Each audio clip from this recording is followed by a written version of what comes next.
ನಿಮ್ಮೆಲ್ರಿಗೂ ಕ್ರೈಮ್ ಕಾರ್ನರ್ಗೆ ಸ್ವಾಗತ. ನಾನು ಕೆಜೆ ಹಳ್ಳಿ ಸುರೇಶ್. ಪ್ರೀತಿಯ ವೀಕ್ಷಕರೇ, ವಿಶ್ವವಿಖ್ಯಾತ ಹಂಪಿ ಬಳಿಯ ವಿದೇಶಿ ಪ್ರವಾಸಿ ಮಹಿಳೆಯ ಮೇಲೆ ಅತ್ಯಾಚಾರ, ಒಬ್ಬ ವ್ಯಕ್ತಿಯ ಕೊಲೆ ಪ್ರಕರಣಕ್ಕೆ ಸಂಬಂಧಪಟ್ಟ ಹಾಗೆ ಗಂಗಾವತಿ ನ್ಯಾಯಾಲಯ ಮಹತ್ವದ ತೀರ್ಪನ್ನು ಕೊಟ್ಟಿದೆ.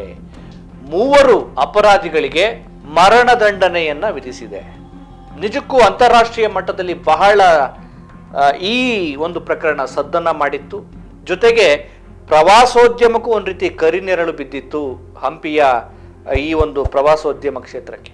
ಹಾಗಿದ್ರೆ ಏನಿದು ಈ ಹಂಪಿ ಬಳಿಯ ವಿದೇಶಿ ಮಹಿಳೆಯ ಮೇಲೆ ನಡೆದಂಥ ಅತ್ಯಾಚಾರ ಪ್ರಕರಣ ಮತ್ತು ಒಬ್ಬ ಪ್ರವಾಸಿಗನ ಕೊಲೆ ಪ್ರಕರಣ ಅನ್ನೋದನ್ನ ನಾವು ನೋಡ್ತಾ ಹೋದ್ರೆ, ಮೊದಲಿಗೆ ಈ ಒಂದು ಪ್ರಕರಣದ ವಿಚಾರಕ್ಕೆ ಬರೋದಾದ್ರೆ, 9 ತಿಂಗಳಲ್ಲಿ ಈ ಒಂದು ಪ್ರಕರಣವನ್ನ ಅಂದ್ರೆ ಒಂದು ಇತ್ಯರ್ಥಕ್ಕೆ ತರಲಾಗಿದೆ. ಇಸ್ರೇಲ್ ಮಹಿಳೆ ಅತ್ಯಾಚಾರ ಪ್ರಕರಣ ನಾವು ನೋಡೋದಾದ್ರೆ, ಮೊದಲಿಗೆ ಈ ಪ್ರಕರಣದ ಅಪರಾಧಿಗಳಾದಂಥ ಮಲ್ಲೇಶ್ ಅಲಿಯಾಸ್ ಹಂದಿಮಲ್ಲ, ಶರಣಬಸವ ಮತ್ತು ಚೈತನ್ಯ ಸಾಯಿ ಅವರಿಗೆ ಗಂಗಾವತಿ ಕೋರ್ಟ್ ಮರಣದಂಡನೆಯನ್ನ ವಿಧಿಸಿರುವಂಥದ್ದು. ಇನ್ನು ಈ ಪ್ರಕರಣ ಏನ್ ನಡೀತು, ಯಾವತ್ತು ಈ ಘಟನೆ ನಡೀತು, ಯಾವ ರೀತಿ ಆಯ್ತು ಅನ್ನೋದ್ರ ಬಗ್ಗೆ ನಿಮಗೆ ಹೇಳ್ತಾ ಹೋಗ್ತೀನಿ. ಒಂದು ರೀತಿ ಒಂದು ಕಥೆಯ ರೂಪದಲ್ಲಿ ನಿಮಗೆ ಅರ್ಥ ಮಾಡಿಸೋದಕ್ಕೆ ಪ್ರಯತ್ನ ಪಡ್ತೀನಿ ಸ್ನೇಹಿತರೆ. ಅದು ಮಾರ್ಚ್ 6, 2025ನೇ ಇಸ್ವಿ, ಒಂದು ವರ್ಷದ ಹಿಂದೆ ನಡೆದಂತ ಒಂದು ಘಟನೆ. ಮಾರ್ಚ್ 6ನೇ ತಾರೀಕು ಈ ಹಂಪಿಯ ಆನೆಗುಂದಿ ಬಳಿಯ ಸಾಣಾಪುರ ಕೆರೆಯ ಬಳಿ ಈ ವಿದೇಶಿಗರು ಬಂದಿರ್ತಾರೆ. ಅಮೆರಿಕದಿಂದ ಬಂದಿರ್ತಾರೆ, ಮಹಾರಾಷ್ಟ್ರದಿಂದ ಬಂದಿರ್ತಾರೆ, ಒಡಿಶಾ, ಇವರೆಲ್ಲ ಸೇರಿ ಒಂದು ರೂಮ್ ಅನ್ನ ಮಾಡ್ಕೊಂಡಿರ್ತಾರೆ. ಹೋಮ್ ಸ್ಟೇಯಲ್ಲಿ ಅವರು ತಂಗಿರ್ತಾರೆ. ಹೀಗಿರುವಾಗ ಈ ಮಾರ್ಚ್ 6ನೇ ತಾರೀಕು ಇವರೆಲ್ಲ ಈ ಸಾಣಾಪುರ ಲೇಕ್ ಹತ್ರ ಬರ್ತಾರೆ. ಲೇಕ್ ಹತ್ರ ಬಂದು ಏನ್ 4 ಜನ ಇರ್ತಾರಲ್ಲ, ಈ ಮಹಾರಾಷ್ಟ್ರದವರು, ಅಮೆರಿಕದವರು, ಇಸ್ರೇಲ್ ಮಹಿಳೆ ಮತ್ತೆ ಆ ಹೋಮ್ ಸ್ಟೇ ಒಡತಿ, ಅಲ್ಲಿ ಆ ಒಂದು ರಾತ್ರಿ ಸಮಯ ಗಿಟಾರ್ ನುಡಿಸ್ಕೊಂಡು ಆ ಒಂದು ಪ್ರದೇಶವನ್ನ ಆಸ್ವಾದಿಸ್ತಾ ಇರ್ತಾರೆ.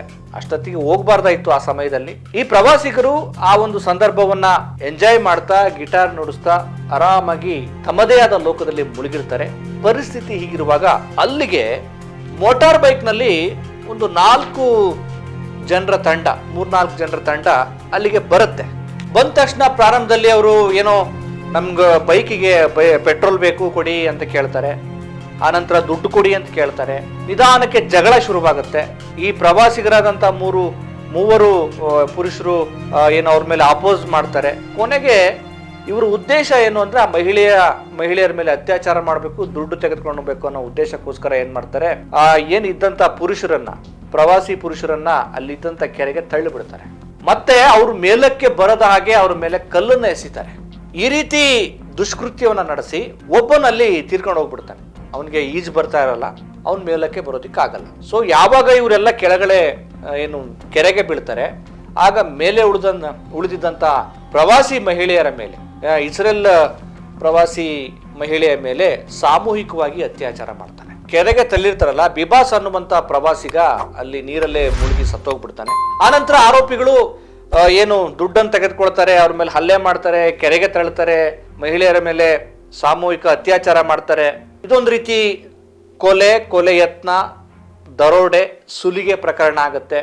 ಈ ಎಲ್ಲ ದುಷ್ಕೃತ್ಯ ನಡೆಸಿದ ನಂತರ ಅಲ್ಲಿ ಸಿಕ್ಕಂತ ಮೊಬೈಲ್ ಇರ್ಬೋದು, ಅವರ ಕ್ಯಾಮ್ರಾ, ದುಡ್ಡು ಎಲ್ಲವನ್ನು ತೆಗೆದುಕೊಂಡು ಅಲ್ಲಿಂದ ಪರಾರಿ ಆಗ್ತಾರೆ. ಹೇಗೋ ಈ ಸಂತ್ರಸ್ತ ಮಹಿಳೆಯರು ಕೊನೆಗೆ ಏನು ಸ್ಥಳೀಯರ ಸಹಾಯದಿಂದ ಅವರು ಟ್ರೀಟ್ಮೆಂಟ್ ಅನ್ನು ತೆಗೆದುಕೊಳ್ತಾರೆ, ಮತ್ತೆ ಪೊಲೀಸರಿಗೆ ಬಗ್ಗೆ ಮಾಹಿತಿ ಕೊಡ್ತಾರೆ. ಆನಂತರ ಅಲ್ಲಿನ ಸ್ಥಳೀಯ ಪೊಲೀಸ್ ಸ್ಟೇಷನ್ ಅಲ್ಲಿ ಪ್ರಕರಣ ದಾಖಲಾಗುತ್ತೆ.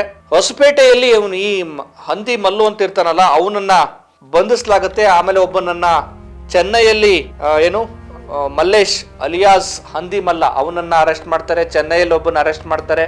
ಈ ಒಂದು ಪ್ರಕರಣಕ್ಕೆ ಸಂಬಂಧಪಟ್ಟಂಗೆ ಪೊಲೀಸರು ತುಂಬಾ ನಿಗಾ ವಹಿಸಿ ಏನು ತನಿಖೆಯನ್ನು ನಡೆಸ್ತಾರೆ. ಒಟ್ಟು ಈ ಒಂದು ಪ್ರಕರಣಕ್ಕೆ ಸಂಬಂಧಪಟ್ಟ ಹಾಗೆ 750 ಪುಟದ ಚಾರ್ಜ್ ಶೀಟ್ ಅನ್ನ ಕೋರ್ಟ್ಗೆ ಸಲ್ಲಿಸಲಾಗುತ್ತೆ. 84 ಆರ್ಟಿಕಲ್ಗಳು, 101 ಸಾಕ್ಷಿಗಳನ್ನ ವಿಚಾರಣೆ ಮಾಡಲಾಗುತ್ತೆ. ಅಂದಿನ ಏನು DSP Siddanagouda Patil, JS Nyamagouda, CPIಗಳಾದಂಥ Somashekar ಜುಟ್ಟಲ್, Rangappa Doddamani, APP ಅವರಾದಂಥ Nagalakshmi ಹಾಗೂ ಎಲ್ಲ ಪೊಲೀಸರ ತಂಡ ಈ ಒಂದು ಪ್ರಕರಣವನ್ನು ಭೇದಿಸ್ತಾರೆ, ಎಲ್ಲ ಆರೋಪಿಗಳನ್ನ ಬಂಧಿಸ್ತಾರೆ.